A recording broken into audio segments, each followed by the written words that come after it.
ہوگا طریقہ کار، اس کے لیے بینک آف خیبر کے ساتھ ایک مفاہمت نامہ جو ہے وہ دستخط ہونا ہے، تو اس کی آج منظوری کابینہ سے لی گئی ہے۔ اس میں ہوگا یہ کہ جیسے میں نے آپ کو کہا تھا کہ اس میں جس کو مدد دی جائے گی، جو انصاف کا فوڈ کارڈ استعمال کرے گا جو شخص، وہ براہ راست بینک کا کارڈ اس کو ملے گا بینک آف خیبر کا، وہ براہ راست اے ٹی ایم سے پیسے نکالے گا اور پھر وہ رقم خوراک کی مد میں جہاں بھی وہ جو جس قسم کی وہ چیزیں لینا چاہے، چاہے دال لینا چاہے، چاہے چاول لے، آٹا لے، گھی لے، وہ چیزیں اس کو جو ہے وہ خود ایکسیسیبل ہو جائیں گی۔ پیسے جو ہے بینک دے گا اور اس کے لیے ایک خاص قسم کا کارڈ جو ہے وہ ایشو کیا جائے گا۔ اس میں ایک اور جو چیز جس پر کام ہو رہا ہے وہ ہم نے پہلے یہ فیصلہ کیا تھا کہ جو احساس پروگرام کے تحت جو ڈیٹا ہے وہ اس میں استعمال کیا جائے گا، یعنی انہوں نے جو سروے کیا ہے اور جن افراد کو انہوں نے شامل کیا ہے جو احساس پروگرام کے تحت مالی امداد کے مستحق ہوتے ہیں، انہی کو ہی ہم پرائیورٹی دیں گے۔ اس کے بعد اس کا سلسلہ آہستہ آہستہ آگے بڑھایا جائے گا۔ اور اس میں جیسے میں نے پہلے بھی آپ کو کہا تھا کہ جو ہماری ماہانہ ایک اجرت کی لمٹ ہے 26,000 روپے سے کم، ان لوگوں کو دیا جائے گا۔ تو اس سلسلے میں وہ سروے بھی تقریباً مکمل ہو چکا ہے، کچھ عرصے میں جب فائنلائز ہو جائے گا، ایم او یو سائن ہو جائے گا بینک آف خیبر کے ساتھ، تو اس کے بعد یہ سسٹم جو ہے یہ آپریشنل ہو جائے گا انشاءاللہ، اور پھر ایک بہت بڑے جو ہے تقریباً ہمارا ٹارگٹ ہے 10 لاکھ گھرانوں کو انشاءاللہ یہ فیسیلیٹی دی جائے گی۔ اس کے ساتھ ساتھ میں باقی جو ہیں زیادہ تر جو امور ہیں وہ انتظامی نوعیت کے ہیں، وہ میں کوئکلی آپ کو بس رن ڈاؤن دے دیتا ہوں، باقی پریس ریلیز میں انشاءاللہ تفصیلات آپ کے ساتھ شیئر ہو جائیں گی۔ Khyber Pakhtunkhwa forestry commission act ہے 1999 کا، اس کے مطابق ایک فارسٹری کمیشن کی تشکیل ہوتی ہے جس کی منظوری کابینہ دیتی ہے، تو وہ آج اس کے ممبران کے حوالے سے اور اس کے لیے جو ایک آفیشیل اور نان آفیشیل ممبران ہوتے ہیں ان کی تقرری کے لیے آج کابینہ نے اس کی اجازت دی ہے۔ اس کے بعد جو ہے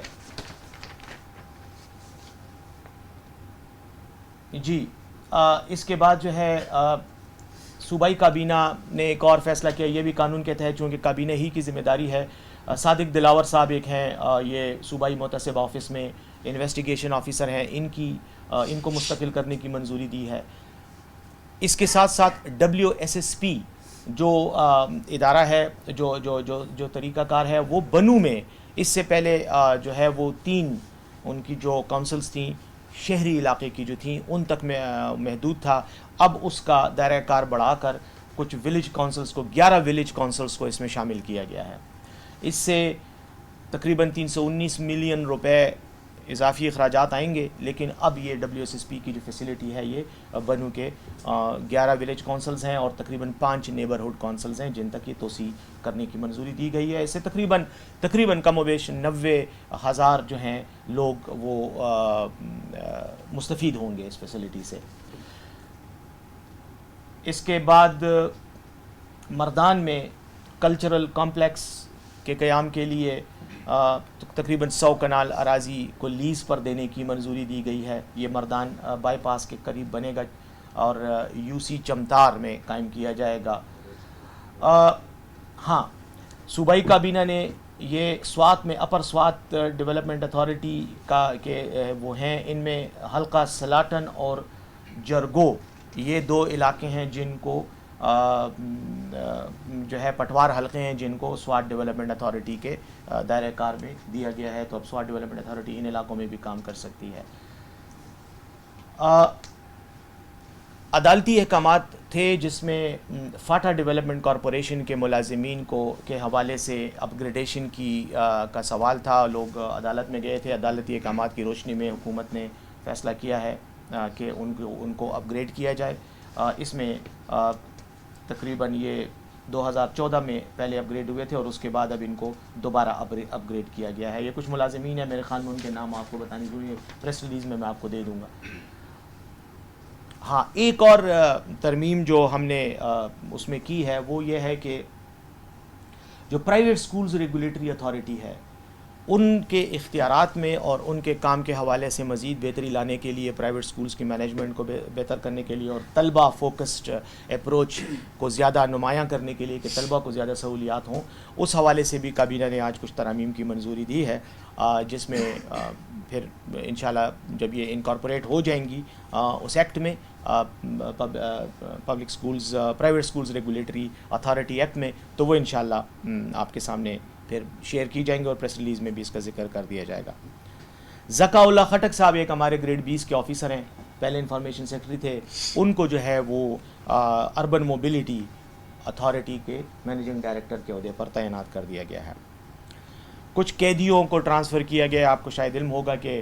جو قیدیوں کی ٹرانسفر ایک جیل سے دوسرے جیل میں ہوتی ہے، اس کے لیے اب کابینہ کی منظوری چاہیے ہوتی ہے۔ تو یہ کچھ سزا یافتہ قیدی ہیں جن کو ایبٹ آباد جیل سے ہری پور جیل میں ٹرانسفر کیا گیا ہے، کیونکہ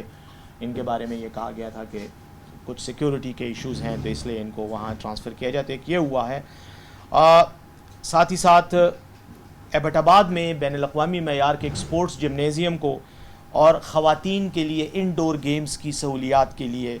حکومت نے، کابینہ نے فیصلہ کیا ہے کہ محکمہ صحت کے زیر استعمال کچھ اراضی ہے، اس کو جو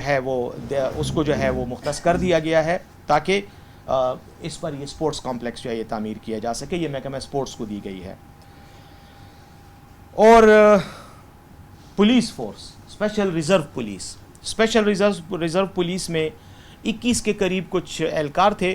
جو اس سے پہلے مستقل ہونے سے رہ گئے تھے۔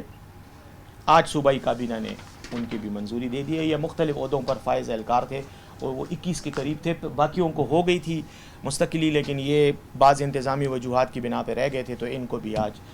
کر دیا گیا ہے۔ اور ایک اور میں یہ بتاؤں کہ کچھ لوگوں کو کچھ یہ جو ملازمین کی مستقلی ہے، جو اس پر آئے تھے، کانٹریکٹ پر بھرتی ہوئے ہیں یا مختلف پروجیکٹس میں بھرتی ہوئے ہیں اور ان کو بعد میں ریگولرائز کیا گیا ہے، کابینہ نے، آپ کو پتہ ہے وقتاً فوقتاً آپ کے ساتھ شیئر ہوتی رہی ہیں یہ باتیں کہ کئی لوگوں کو، مختلف محکموں کے ملازمین کو، مختلف پروجیکٹس کے ملازمین کو، مختلف اداروں کے ملازمین کو مستقل کر دیا گیا ہے۔ اس کے بارے میں ایک بات آپ کو بتاؤں، تقریباً یہ عمل ہم نے مکمل کر لیا ہے۔ یہ جو 21 ملازمین ہیں ان کے ساتھ بڑی حد تک یہ چیزیں کمپلیٹ ہو گئی ہیں، یہ پروسیس جن کے ساتھ وعدہ کیا گیا تھا۔ ایک سوال جو بار بار میڈیا میں بھی اٹھایا جاتا ہے اور جس پر بعض اوقات احتجاجی کالز بھی دی جاتی ہیں، وہ بھی میں آپ کے ساتھ سامنے ذرا کلیریفائی کرنا چاہتا ہوں کہ حکومت کی پالیسی کے مطابق اور اقدامات کے مطابق جو دیگر محکموں کے، جو حکومت کے ڈائریکٹ دائرہ کار میں جو ادارے آتے ہیں، ان میں اگر کانٹریکٹ پہ ملازمین ہیں ان کو تو مستقل کرنے کی پالیسی تھی اور ان کو کیا بھی جا رہا ہے اور ہو چکے ہیں، تقریباً مکمل ہو چکے ہیں۔ لیکن کئی ایسے ادارے ہیں جو حکومت کے براہ راست کنٹرول میں نہیں ہیں، جس میں مثال آپ کو دوں گا، یونیورسٹیز جس طرح کی ہیں، تو یونیورسٹیز کے ملازمین کو تک یہ پالیسی جو ہے یہ ایکسٹینڈ نہیں ہوگی، اس کی توسیع ان تک نہیں ہے۔ اس لیے میں سمجھتا ہوں کہ یہ بات واضح ہونی چاہیے اور آپ سے بھی میری ریکویسٹ ہوگی کہ آپ بھی اس چیز کو کلیئر کریں کہ اس کا دائرہ کار، اس کا اطلاق جو ہے صرف ان اداروں پہ ہوتا ہے جو حکومت کے براہ راست کنٹرول میں ہیں یا حکومت کے براہ راست نگرانی اور ذمہ داری میں ہیں۔ تو میرے خیال میں